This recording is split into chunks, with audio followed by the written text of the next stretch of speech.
Welcome to Simplified UPSC by PPP, where we listen, learn, and grow together. Detailed lecture notes in English and Hindi, plus practice questions for prelims and mains, only on our Telegram channel. Link in description. Like and subscribe for more. Simplified UPSC by PPP channel पर अध्याय 2 के इस अंतिम खंड में सभी श्रोताओं का स्वागत है। और अगर ये अध्यायवार विश्लेषण मूल्यवान लगा है तो कृपया YouTube सदस्य के रूप में शामिल होने पर विचार करें। आपकी सदस्यता ही हमें समुदाय के लिए ऐसे उपयोगी वीडियो लाने के लिए प्रेरित करती है। हमारे मौजूदा सदस्यों को एक विशेष और हार्दिक धन्यवाद।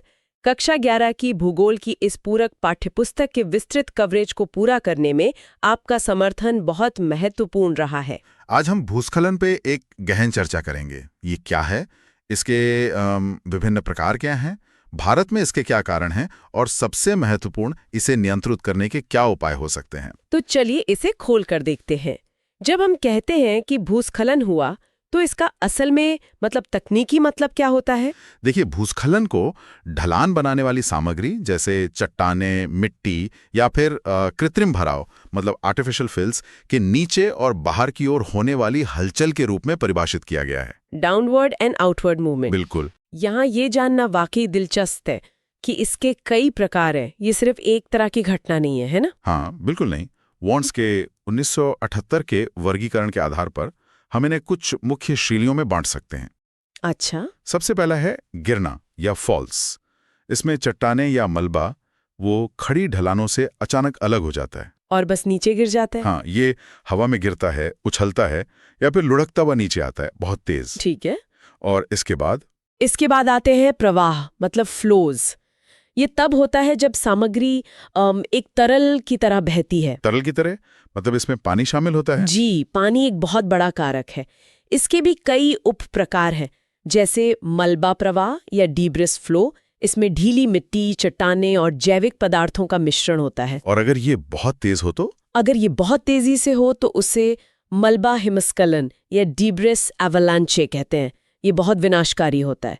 मैंने लाहार के बारे में भी सुना है, वो भी एक तरह का प्रवाह है। हाँ, लाहार एक विशेष प्रकार का प्रवाह है।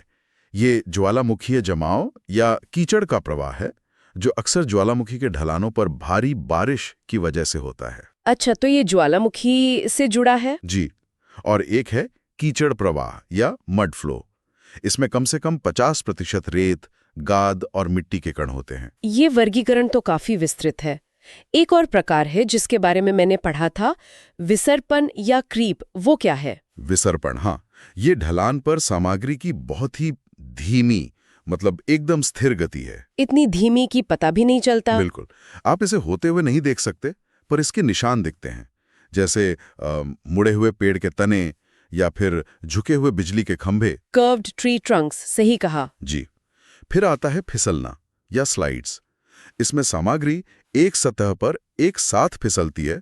यह घूर्णी भी हो सकती है और स्थानांतरीय भी। और पलटना या टॉपल? इसमें चट्टान का एक पूरा ब्लॉक आगे की तरफ घूमता है और फिर ढलान से नीचे गिर जाता है। और एक आखिरी प्रकार, पार्श्व फैलाव। ये काफी जटिल लगता है। लैटरल स्प्रेड्स, हाँ, ये अक्सर भूकंप के दौरान होता है, जब पानी से भरी तलछट सैचुरेटेड सेडिमेंट्स का द्रवीकरण या लिक्विफैक्शन हो जाता है तो जमीन फैल जाती है। बाप रे, इतने सारे प्रकार हैं। अब सवाल ये उठ पाए कि ये विनाशकारी घटनाएं होती क्यों हैं? क्या ये सब केवल प्राकृतिक है? नहीं, इसके कारण प्राकृतिक और मानव निर्मित दोनों हो सकते हैं, और ज्यादातर मामलों में दोनों मिलकर काम करते हैं। अच्छा। जैसे प्राकृतिक कारणों में कमजोर या अपक्षयित सामग्री, ढलान के निचले हिस्से का कटाव जिसे इरोजन ऑफ स्लोप टो कहते हैं, और जाहिर है तेज या लंबे समय तक बारिश। और मानव निर्मित कारण वो भी बहुत हैं। ढलानों पर या उसके नीचे खुदाई करना, वनों की कटाई यानी डिफॉरेस्टेशन, मशीनों या विस्फोटों से होने वाला कंपन और पानी की पाइपलाइनों से रिसाव। तो हम खुद ही खतरे को बढ़ा रहे हैं एक तरह से। बिल्कुल। और जब ये होता है तो इसके परिणाम बहुत गंभीर होते होंगे, खासकर उन लोगों के लिए जो इन क्षेत्रों में रहते हैं। हाँ, इसके प्रतिकूल प्रभाव बहुत विनाशकारी हो सकते हैं। ढलान के निचले हिस्से टो ऑफ स्लोप्स या धाराओं के मुहाने पर बसी बस्तियों को भारी नुकसान होता है। और इंफ्रास्ट्रक्चर का क्या? सड़कें और संचार लाइनें पूरी तरह से नष्ट हो जाती हैं। लेकिन एक और बड़ा खतरा है। वो क्या है? नदी के प्रवाह में रुकावट का बनना। River blocks. मतलब भूस्खलन का मलबा नदी को रोक देता है। जी, और जब पानी के दबाव से ये रुकावट टूटती है तो नीचे की ओर अचानक बाढ़ आ जाती है। ये अक्सर भूस्खलन से भी ज्यादा खतरनाक साबित होती है। अगर हम भारत के संदर्भ में बात करें तो कौन से क्षेत्र हैं जो सबसे ज्यादा असुरक्षित हैं?